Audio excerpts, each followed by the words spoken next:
Blox Fruits a changé définitivement. On va parler du Blox Fruits d'avant, de pourquoi le chat a disparu et ce que les joueurs, moi compris, en pensent vraiment avec des tests en jeu dans cette vidéo.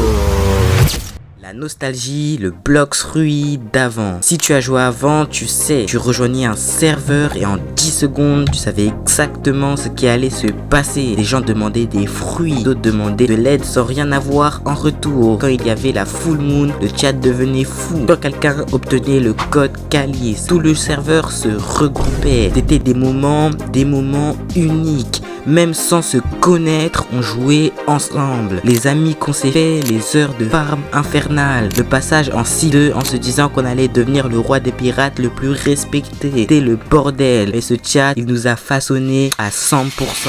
Pourquoi le chat a été coupé? La vérité. Faut arrêter de faire semblant. Le chat n'a pas été supprimé pour rien. Roblox n'a pas voulu en arriver là. Ce n'était pas juste les scams de fruits ou les faux trials. C'était bien pire. Et la réalité choque.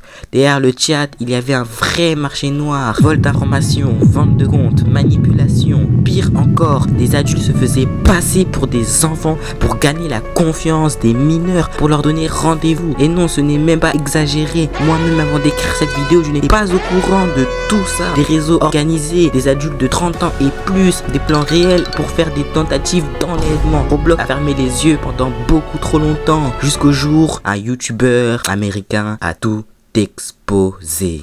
Schlepp, il a montré ce qui se passait vraiment. Il s'est fait bannir, alors il a continué. Pas pour le buzz, pas pour le drama, mais pour une seule raison, que nos petits frères soient en sécurité et que nos sœurs puissent jouer sans danger. Son histoire est tellement longue que je pourrais même en faire une vidéo entière sur ce sujet. Donc non, n'allez pas le harceler. Il n'a pas détruit Roblox. Il a forcé Roblox à se sécuriser. Mais les conséquences, Roblox a choisi le silence plutôt que le danger. Les développeurs ont pris une décision brutale, couper le chat. Les résultats en jeu. Sur le papier, ça semblait être une bonne idée, mais en pratique. Alors je suis demandé à plusieurs de vos youtubeurs ce qu'ils en pensent vraiment. Je trouve que c'est vraiment un truc qui pue sa race. On peut pas parler à tout le monde et tout. Puis même moi, mes abos, parfois quand je leur parle in-game, je vois leurs messages, mais eux ne voient pas les miens et tout. Donc je trouve que c'est vraiment un ajout inutile.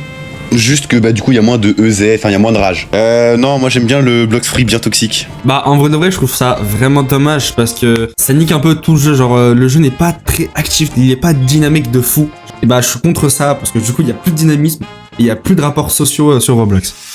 Bon, soyons honnêtes, même si c'était nécessaire, moi ça me tue l'ambiance de voir Roblox sans chat. J'ai envie de voir le chat rempli de please fruits et de S. Venez, on lance une pétition, alors un max de commentaires pour me motiver à contacter Roblox. Tous ensemble, nous créerons un mouvement, pas pour ramener les problèmes, mais pour ramener un minimum de vie. Un chat contrôlé, mais pas un jeu muet. Si t'es français, que tu joues à Blox Fruits et que t'as ressenti ce vide, like, partage, écris en commentaire, ramenez le chat. Blox Fruits n'est pas mort, mais le Blox Fruits d'avant, lui ne reviendra jamais.